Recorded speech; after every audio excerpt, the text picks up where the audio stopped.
Vaheguru Ji Ka Khalsa, Vaheguru Ji Ki Fateh. My name is Sukhvinder Kaur and I'm making this short-ish video to review a book that I recently purchased.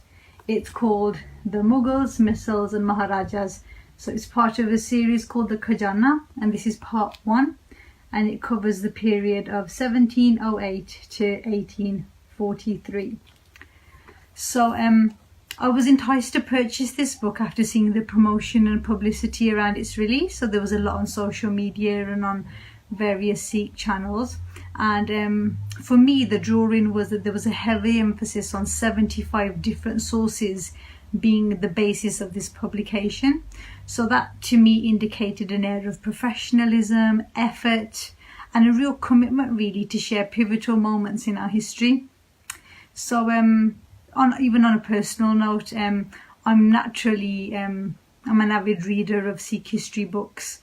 I do prefer that, and having 2 young boys, I think we're sort of the generation that tends to keep away from camps and gatha, and having preference to read our history straight from the source and various authors. So to see something in this generation put together that was going to act as like sort of a detailed timeline of our history.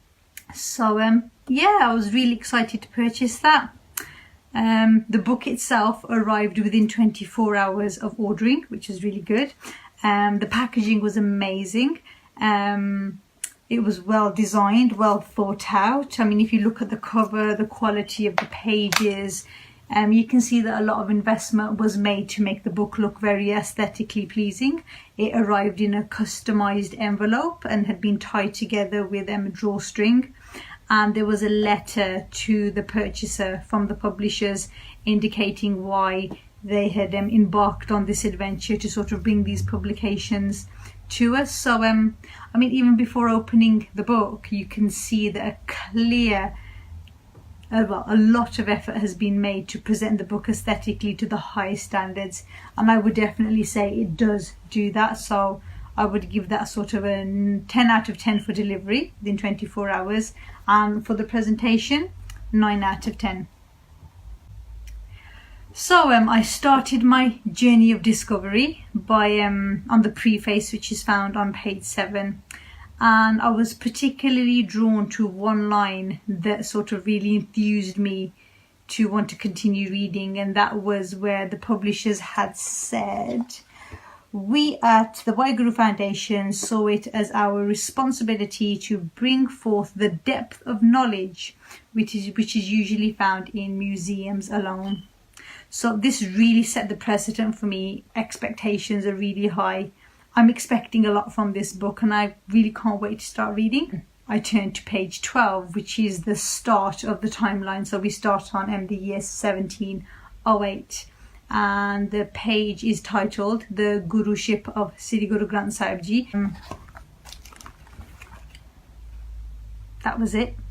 So there was sort of no pictures, no sort of expansion, but this was your first entry in the book. And sort of to say that I was disappointed was a bit of an understatement. I mean, first of all, it's a really poorly constructed sentence, and it can be interpreted in dozens of ways. I mean, if I just take a few examples off the top of my head, to sort of say the final guru of the Sikhs at Nanded. So to a novice reader, does that imply that Sikhs outside of Nanded had a different guru? Again, to the novice reader, some clarification that Sri Guru Granth Sahib Ji was the physical form of Sri Guru Granth Sahib Ji was not human as the previous gurus were. Nanded could mean anything. There's no mention of what geographical location Nanded exists in. So anyone who's not familiar with India or Sikhs or the significance of Nanded and Sri Hajur Sahib, it would sort of be very difficult to understand what Nanded is referring to. So it let me down, because you've sort of got, there's so much missing. You know, a potential 90% of this page is empty, and to me that just signifies lost potential of what could have been. There could have been some mention of the scribes that that formed the first version or edition of Sri Guru Granth Sahib Ji, no mention of Bhai Gurdas Ji, maybe even just a small sakhi on how Guru Gobind Singh Ji recited the entire scripts that would go on to form Sri Guru Granth Sahib Ji when the previous Guru's ancestors refused to hand over the compiled scriptures. I mean, the list of what could have been and what could have been done on that page is endless. And I just found, as I sort of went through the book, you know, over 60% of the book is made up of one-line facts. And I say that loosely, and in sort of my opinion, they are uninspiring, they're poorly constructed, the example I just gave you on the first page. And at times they're inaccurate and so vague that there was no point in them being there. I've actually got more useful bite-sized information from Googling those terms than I did in this book. So now I would like to give some examples of why I've come to such a conclusion and why it might be perceived as quite a harsh criticism. I do want to back up my sort of opinions with examples from the book. On page 87, there is a reference to Bhai Kaur Singh completing the literary works of Gurbilas Patshahi Dasmi. Now, the authors of the Khajana go on to state that this body of work contains the history of the Sikh Gurus. Now, that's not correct, because Bhai Kaur Singh's Gurbilas Patshahi Dasmi, the clues in the title, is actually a poetic account of Guru Gobind Singh Ji's Jivan and battles, not the Sikh Gurus. So, and again, it's this cold one sentence fact. I mean, what's fascinating is if you look at the work itself and the body of work and other authors' commentary on Gurbilas Patshahi Dasmi, there's a strong indication that Bhai Kaur Singh may have actually been an eyewitness to certain events in Guru Gobind Singh Ji's life. Though, when you look at the way that Gurbilas is being written, and you know, it's done in a similar fashion to another piece of literary work, which is the Amarnama, which was written by Dadi Natmal. So, you know, this one bland sentence doesn't give any indication of the beautiful poetry that's contained within Gurbilas Patshahi Dasmi, nor does it give any additional information so that the reader may be inspired to seek out this publication and expand their knowledge further. So, you know, maybe a small snippet from Gurbilas Patshahi Dasmi to sort of really entice the reader to think, oh, well, once I finish closing this book, I really want to go on and do my own research and maybe read that text in its entirety. Then the bit that, so within this one cold fact and the year of publication came my first, what I would consider, inaccuracy. So the Khajana has the date of publication for Kaur Singh's Gurbilas as 1754. Now this appears to be incorrect because if you look at the Sikh Encyclopedia, which coincidentally is also cited in the bibliography of the Khajana, the Sikh Encyclopedia lists the completion date of Kaur Singh's Patshahi Dasmi as 1751. So I'm a bit confused that even though you've cited the Sikh Encyclopedia, the Khajana gives a different date to the Sikh Encyclopedia. So there's a bit of confusion around that. I mean, I'm doing a bit of cursory research myself. Several sources have indicated that it was 1751. But again, surely before this book went to print, check should have been made that all the information that's been put in here, you know, should have been accurate. Now, there were several errors and inaccuracies like the ones that I've just mentioned. If I were to mention them all, I fear this review could go on for a couple of hours. But, you know, going on a further example of these poorly constructed, vague sentences, it's a consistent theme throughout the book. And I think one of the worst examples for me was there's several passages in the book that talks about the Afghan invasion of India by Ahmed Shah Abdali. Now, the book conveys that the invasion took place over a time span of nearly 40 years, over 10 separate invasions.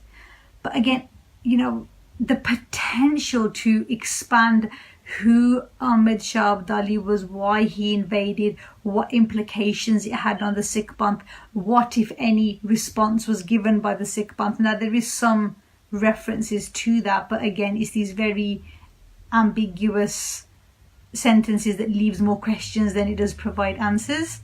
So there is a vague mention of a Bibi Ranjit Kaur who was tasked to gather intelligence on Abdali's troops. But however, there's no mention of what method she used, what the outcome was she successful, did she fail, how did the Khalsa's strategy use her information if she did find anything useful. So, you know, this sort of token reference to a woman gathering intelligence, you know, readers like myself have passed that stage now. We want to look at strategies, we want to look at methods that the Khalsa used. That information is not found anywhere in the book. It just used this one line that I just sort of got fed up of hearing about plundering and pillaging of the subcontinent, and any references to Abdali's invasions uses this same sentence, and to me that was just the perfect example of laziness, not having time to complete it or not expanding. Again, you have 90% of that page now is empty, so the potential of what could have been or what could have been said or discussed, you know, that list is endless. So my next biggest gripe is the entire book has no citations. So anything that is written, so I will probably take one of the bigger sort of passages here. So this is the gathering of the Sarbat Khalsa. Then there is a passage here on the Sarbat Khalsa, what decisions were made, what happened. But where has this information come from? There's no citations, and there is no citations through any of the book. Now, you know, I'm sort of used to reading things where if some information has been provided, it's normally provided with the author and year of publication within the text, or maybe in the footnotes. There was sort of none of that there. And see, this then takes me back to one of the reasons why I purchased this book. The heavy emphasis in the publicity was the 75 sources that had gone into this book. But interestingly, out of those 75 sources, only 25 of those were literature based, and they are all dated after 1849, I think they were, and later. So I did find it a bit baffling that no historical texts or historical grants have been used from the period of 1708 and 1843, the period which this book is supposed to cover. And then on the subject of the bibliography, I was sort of baffled to find obscure references to events and items that took place. So there's several references regarding the 1984 disclosure papers regarding the UK involvement in the attack on Harmandir Sahib. Again, no proper citations on what publication, who the author was, what year it came out. So again, I'm struggling to understand what that particular reference is doing in a book that covers a period that was 130 years after those incidents. So, I mean, I can only conclude that this subject is going to be picked up in part 2. But then I would argue that there is no place for listing items in the bibliography if they are not in part 1. If they're in part 2, shouldn't they be referenced in the bibliography in part 2? Just something that baffled me a little bit. My next gripe is not a single image. Not one image, no artwork, no photography.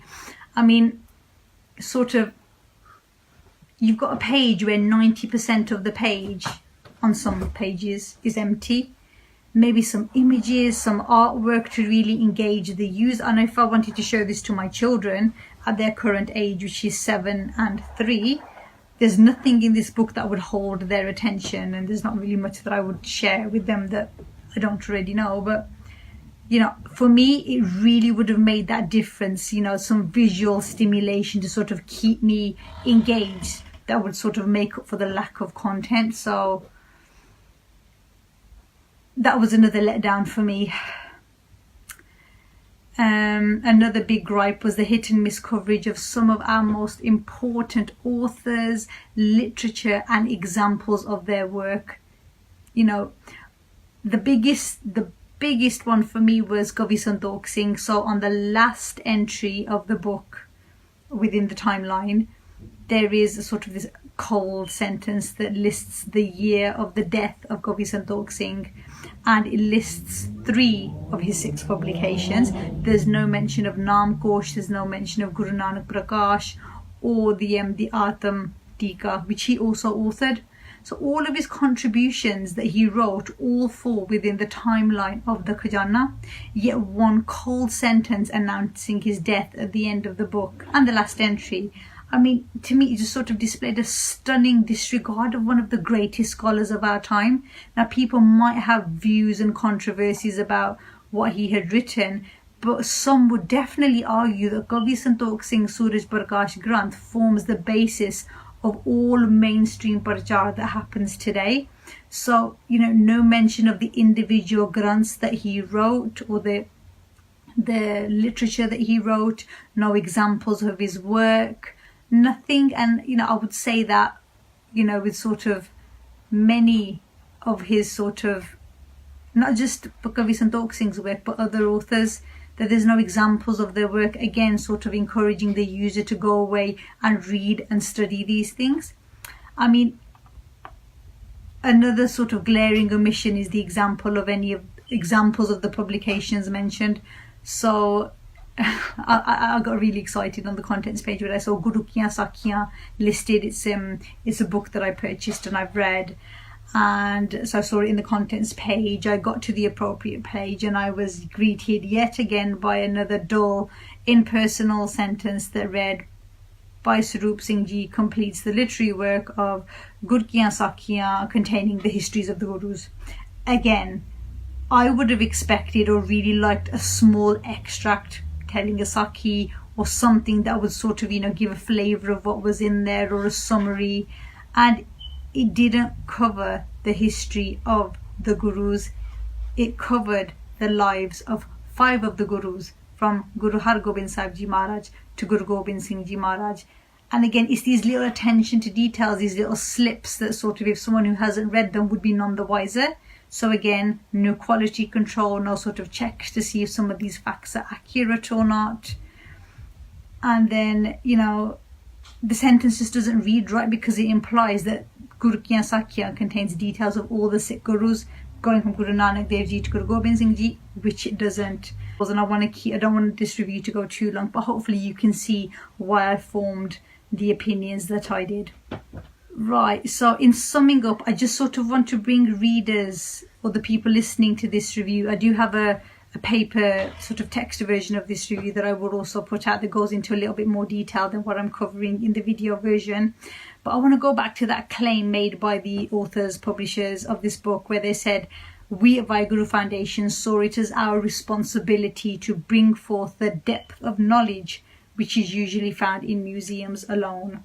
Well, I'm of the opinion that when Vaheguru Foundations took this responsibility, it failed miserably to deliver that depth of knowledge.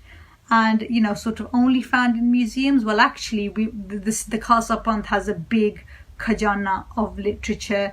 And even if it was able to bring 30 to 40% of that literature out, I think I wouldn't be leaving a scathing review as I am.